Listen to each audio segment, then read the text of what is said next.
It is my pleasure to welcome His Excellency, Mr. Ranil Wickremesinghe, President of Sri Lanka. Your Excellency, you have the floor.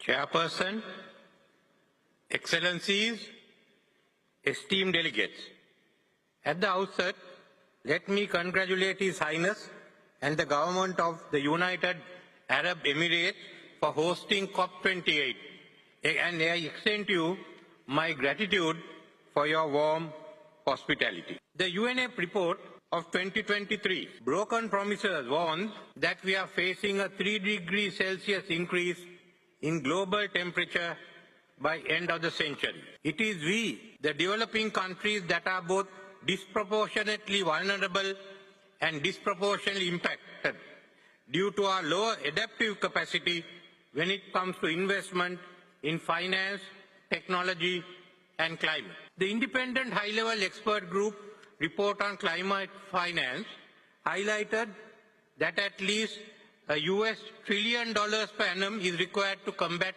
climate change. The Transitional Committee on Operationalizing of Funding Arrangements in its report of 4th November 2023 only calls for voluntary contributions to the Loss and Damage Fund.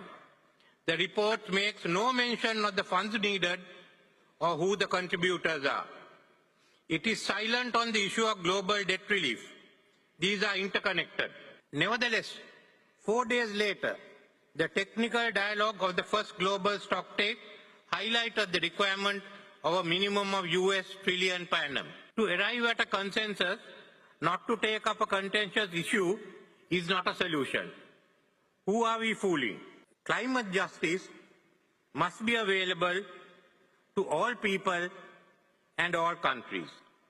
In this background, Sri Lanka will propose a resolution for a climate justice forum, which was agreed upon at the 5th Forum of the Ministers of Environmental Authorities of Asia and Pacific, to be moved at the UN Environmental Assembly of 6 February 2024. The Climate Justice Forum will provide us a platform for constructive and proactive engagements. The Secretary General of the UN highlighted that the era of global boiling has arrived. The enemy is at the gates. We are still procrastinating. We are still forming our battalions to take the fight to the enemy. Therefore, this fortnight is critical. It will determine whether we are capable of providing leadership. Let us prove we can do so by action and delivery. Sri Lanka is committed to 1.5 degree Celsius limit. We are facing a drastic situation. To avoid disaster, we must think outside the box.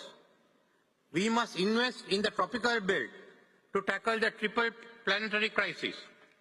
The tropical belt constitutes 134 countries, covering 44% of Earth's surface, and will by 2030 be home to roughly 50% of the world's population. Most of the world's remaining primary forests are tropical, along with its coral reef systems. The rich biodiversity of the tropical belt enhances biological carbon sequestration and can shield the world from instabilities in weather. Furthermore, the energy generation potential from solar, wind and biomass are significantly higher in the tropics than that of other areas on the Earth. Yet, anthropogenic activities in the tropical belt can easily lead to an imbalance in the equilibrium of this region. So much so that some scientists predict that the tropical rain belt could shift away from the equator by the 22nd century. Large-scale investments in renewable energy, pollution control, and nature-based solutions will lead to significant transformative changes in the entire world by enhancing carbon sequestration.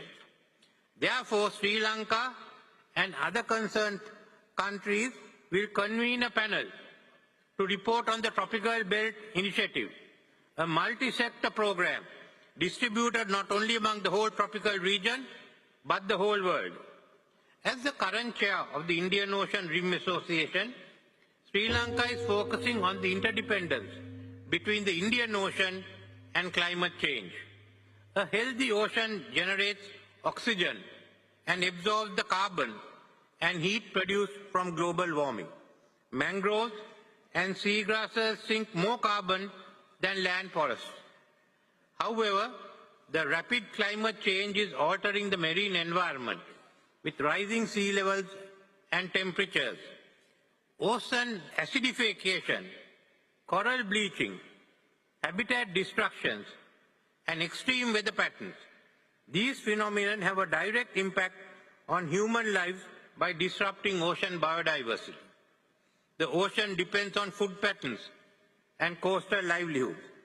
Member states and partners of IORA will work towards ensuring a sustainable Indian Ocean for future generations. The Tropical Belt Initiative and the Indian Ocean IORA program combined will form the largest global sink for carbon sequestration, addressing the climate change needs, up-to-date scientific knowledge, and the effective use of these findings. Therefore, at COP27, I propose to establish an international climate change university for capacity building and advancing research necessary to contribute to the crucial efforts to limiting global warming to 1.5 degrees Celsius. We will be operationalizing the ICCU next year. Thank you.